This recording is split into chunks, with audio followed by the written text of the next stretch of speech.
Radhe Radhe friends, कैसे हैं आप सब। तो फ्रेंड्स, स्वागत है आपका मेरे चैनल गौरी ओम डेली व्लॉग्स में। तो फ्रेंड्स, इस वर्ष ऋषि पंचमी व्रत 8 सितंबर दिन रविवार को पड़ रहा है। तो चलिए आइए हम ऋषि पंचमी व्रत कथा सुनते हैं। धर्म का अर्थ जानने की इच्छा से भगवान श्री ब्रह्मा जी के समीप गए और उनके चरणों में शीश नवाकर बोले, हे आदि देव, आप समस्त धर्मों के प्रवर्तक और गूढ़ धर्मों को जानने वाले हैं। आपके मुख से धर्म चर्चा श्रवण कर मन को महान शांति मिलती है, भगवान के चरण कमलों में प्रीति बढ़ती है। वैसे तो आपने सब नाना प्रकार के व्रतों के विषय में उपदेश दिए हैं। अब मैं आपके मुखारविंद से उस श्रेष्ठ व्रत को सुनने की अभिलाषा रखता हूँ, जिसके करने से प्राणी के समस्त पापों का नाश हो जाता है। राजा के इन वचनों को श्रवण करके श्री ब्रह्मा जी ने कहा, हे नृप श्रेष्ठ, तुम्हारा प्रश्न अति उत्तम और धर्म के प्रीति उपजाने वाले हैं। मैं तुमको ग्रह और समस्त पापों को नष्ट करने वाला सर्वोत्तम व्रत सुनाता हूँ। यह व्रत ऋषि पंचमी के नाम से विख्यात है। इस व्रत को ग्रहण करने वाला प्राणी अपने समस्त पापों को सरलता से छुटकारा पा लेता है और उसे नर्क नहीं जाना पड़ता। इस व्रत का एक अति पुरातन इतिहास है। उसी इतिहास को अब मैं तुम्हारे सम्मुख कहता हूँ।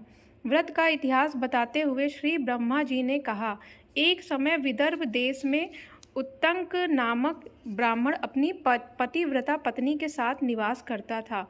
उस ब्राह्मण दंपति के परिवार में एक पुत्र और एक पुत्री थी। पुत्र का नाम सुविभूषण था, जो अध्ययन कर बहुत तीक्ष्ण बुद्धि वाला था, जिससे उससे अपनी अल्पायु में ही चारों वेदों का अध्ययन कर लिया था। हे राजन, उत्तंक ने अपनी पत्नी के कहने पर अपनी पुत्री का विवाह एक सुयोग्य ब्राह्मण कुमार के साथ कर दिया, किंतु विधि का विधान कुछ ऐसा था कि वह ब्राह्मण कन्या के विवाह होने के पश्चात विधवा हो गई। वह ब्राह्मण कन्या अपने धर्म का पालन करती हुई अपने पिता के यहाँ रहने लगी। अपनी कन्या के दुख में दुखी होकर एक दिन उत्तंक अपने घर को अपने पुत्र की देख रेख में छोड़कर अपनी स्त्री और कन्या को लेकर गंगा जी के किनारे एक आश्रम बनाकर रहने लगा। वह वहाँ वेदों का पठन पाठन करने में व्यस्त हो गया। तब उसके पास कुछ ब्राह्मण कुमार भी वेदों को पढ़ने के लिए आ गए। कन्या अपने धर्म का पालन करती हुई अपना जीवन निर्वाह कर रही थी। वह दत्तचित्त हो माता पिता की सेवा करती थी। एक दिन कार्यों से थकित हो वह एक शिला पर आराम करने के लिए लेट गई। थकान अधिक होने के कारण उसको अपने शरीर की सुध न रही। ईश्वर की लीला ऐसी हुई कि अर्धरात्रि के समय यकायक उसके शरीर में कीड़े उत्पन्न हो गए। शिष्यों ने उसे वस्त्र विहीन तथा उसके शरीर पर कीड़ों को रेंगता देखा तो उन्होंने अपनी गुरु पत्नी को जाकर यह समाचार बताया। अपनी कन्या के शरीर में कीड़े पड़ जाने की बात को सुनकर ब्राह्मणी विलाप करती हुई उस शिला के पास पहुंची। वहां उसकी कन्या सचमुच ही वस्त्रविहीन तथा बेसुध पड़ी थी।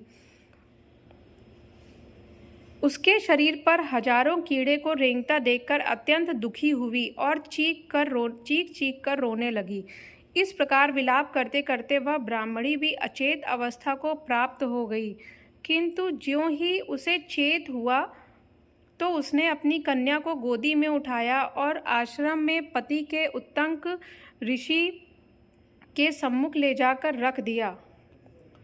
कन्या की उस दशा को देखकर वह ब्राह्मणी अपने पति से बोली, हे स्वामी, आप कृपा कर मुझे यह बतलाएं कि आपकी इस साध्वी कन्या की यह दुर्दशा किस दुष्कर्म के कारण हुई। भार्या की इस बात को सुन करके उत्तंक ऋषि अपने नेत्रों को बंद करके शांत होकर हृदय में भगवान का ध्यान करने लगे। इसी प्रकार उन्होंने अपनी अंतर्ज्ञान शक्ति के द्वारा कन्या के पूर्व जन्म के उस वृतांत को जान लिया। तब अपने नेत्रों को खोलकर वे कहने लगे, हे प्रिय, हमारी यह कन्या अपने पूर्व के 7वें जन्म में एक ब्राह्मणी थी। उस समय इसने एक बार रजस्वला होते हुए भी घर के घड़े आदि बर्तनों को छू लिया था। बस उसी पाप के कारण आज इसके शरीर में कीड़े उत्पन्न हो गए हैं। शास्त्रानुसार रजस्वला स्त्री पहले दिन चांडालिनी, दूसरे दिन ब्रह्म हत्यारिणी, तीसरे दिन एक धोबिन के समान होती है और चौथे दिन वह स्नान करने के पश्चात शुद्ध हो जाती है। शुद्ध होने के बाद भी इसने अपनी सखियों के साथ ऋषि पंचमी का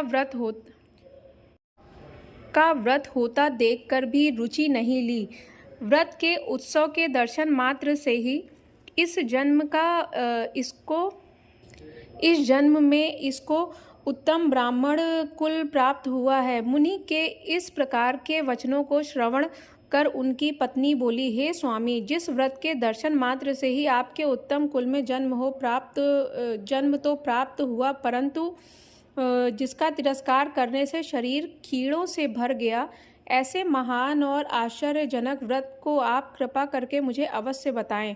तब उत्तंक ऋषि आनंदित होकर बोले, हे भद्रे, यह व्रत समस्त व्रतों में उत्तम है। तुमने इस बात की जानकारी चाही जो समस्त प्राणी मात्र के लिए लाभदायक होगी। इसके प्रभाव से समस्त पापों का नाश हो जाता है। इस व्रत को करने से निश्चय ही दैहिक, भौतिक और दैविक तीनों प्रकार के कष्टों से छुटकारा पाता है। व्रत करने वाली स्त्री अपने सौभाग्य को प्राप्त करती है। यह चमत्कारी व्रत भाद्रपद मास के शुक्ल पक्ष की पंचमी के दिन होता है। व्रत करने वाली स्त्री को चाहिए कि वह गंगा या उसके समान पवित्र नदी अथवा पवित्र कुएं के जल के स्नान करे और नित्य कर्मों को करने के बाद विधि विधान से पंचामृत बनाकर श्रद्धा और भक्ति सहित सप्त ऋषियों को उससे स्नान करावे और फिर चंदन, अगर कपूर आदि गंध तथा पुष्प, धूप, दीप आदि निवेदित करे। भूमि को गौ के गोबर आदि से शुद्ध करके उस पर अष्टदल कमल बनाकर अरुंधति सहित सप्त ऋषियों की स्थापना कर ली जाती है। पवित्र वस्त्रों और यज्ञोपवीत को अर्पित करें।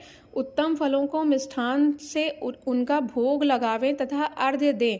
सप्त ऋषि यथा कश्यप, अत्रि, भारद्वाज, विश्वामित्र, गौतम, जमदग्नि और वशिष्ठ जी का ध्यान करके इस प्रकार प्रार्थना करें, हे श्रेष्ठ ऋषिवरों, आप सभी मेरी पूजा को स्वीकार करें तथा मुझे कृतार्थ करें। आप मेरे द्वारा निवेदित किए हुए अर्घ्य भोग आदि को स्वीकार करें। जो स्त्री ब्रह्मचर्य धारण करती हुई इस व्रत को करेगी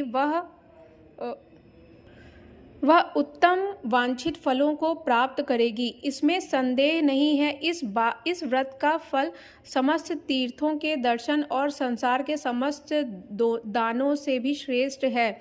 सुख पाने की इच्छा से जो स्त्री इस व्रत को धारण करती है वह स्वयं सुंदर स्वरूप और उत्तम गुणों से परिपूर्ण हो पुत्र पौत्र आदि को पाती है। इस व्रत को करते हुए वांछित फल प्राप्त करने के पश्चात इस व्रत का उद्यापन भी करना चाहिए। चतुर्थी के दिन एक बार भोजन करके पंचमी के दिन व्रत आरंभ करें। स्नान आदि करके गोबर से लीप कर उस स्थान पर सर्वतोभद्र चक्र बनाकर पहले कलश स्थापना करें। समस्त पूजा सामग्री एकत्रित करें। अष्टदल कमल में सप्त ऋषियों की स्थापना करें। षोडशोपचार पूजन, रात्रि जागरण तथा भजन कीर्तन में बिताकर प्रातः ब्राह्मणों को भोजन करावें तथा दक्षिणा देकर उन्हें संतुष्ट करें। इति हेमाद्रो ब्रह्मांडे ऋषि पंचमी कथा समाप्तम।